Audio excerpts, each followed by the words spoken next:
Yo, what's up mga tol? Nagbabalik na naman tayo sa panibagong video dito sa GTA Sam Roleplay. At ngayon tuturuan ko kayo paano mag-download ng Alin version 10.0.9 no. So pasensya guys, ngayon lang ako nakapag-upload kasi na-busy rin ako OC no. So ayan, let's go guys. Simulan natin yung tutorial.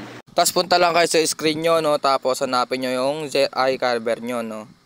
Tapos yan, sige. Tapos ang gagawin nyo, hanapin nyo yung downloads. Yan yung downloads. Tapos, hanapin nyo yung file na din download nyo, no? So, itong client Alin version 10.0.9.zip, no? Yan, extract nyo lang yan.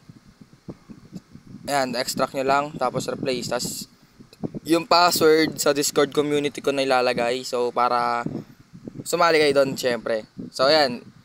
Yan, di ba? Pag na-extract nyo na, okay na. Syempre, pag ka-extract mo, yan, install mo lang. Tapos, pag na-install mo na, punta ka sa Alin muna. Tapos yan, open mo lang muna yung Alin Sam. Yan, hanggang sa may lobby lang. So hanggang dito. Tapos balik ka na doon sa may ZR Carver mo. Tapos, ayan, extract mo tong Alin data na to, no. Kasi kailangan to para hindi mag-crash yung version 10 nyo, no. Kasi, pag nagsalpak kayo ng modpack na gawa sa version 16 is, magka-crash yung version 10, no. So hindi siya compatible para doon sa version 10. So ang gagawin nyo, hanap kayo ng modpack kung gusto nyo na compatible sa version 10. Tapos yan, di ba? Okay na. Na-extract ko na. Tapos, after nyan, yan. Kakopy mo lang yan, pre. Copy mo lang yan. Copy or cut. Pwede yan. Pwede kayo bahala kung gusto nyo i-cut or i-copy.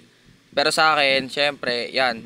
Kakopy ko tapos, pupunta ka sa Android tsaka data. Tapos dito mo ipipaste yan. Yan, ipipaste mo dito yan. Kasi ako, di ko na pinaste kasi baka mag-crash yung version 10 ko, no. So ayan, ipipaste mo lang dito yan, tas okay na yun. Yan, okay na yan guys. Tas yun, try natin maglaro kung gagana ba. Yan, pasok lang tayo sa may laro natin, no. Tapos itong papasokan ko na server is yung arcade, no, yung arcade. Yan, yung arcade yung papasokan ko laro. So ayan, diba guys, working ang version 10. So napakaangas. Ano pa inaantay nyo, mag-download na kayo nito para makapag-RP na kayo. So yun lang mga tol, salamat sa panonood, no. Sana nagustuhan nyo tong video ko. At sana makapag-roleplay na kayo. Tara, samahan nyo kami mag-roleplay, no. Sumali na rin pala kayo sa gang namin. So yun mga tol, wag nyo kakalimutang mag-like, mag-subscribe at i-on yung notification bell para ma-notify kayo sa mga panibago kong upload. So yun lang mga tol, peace out.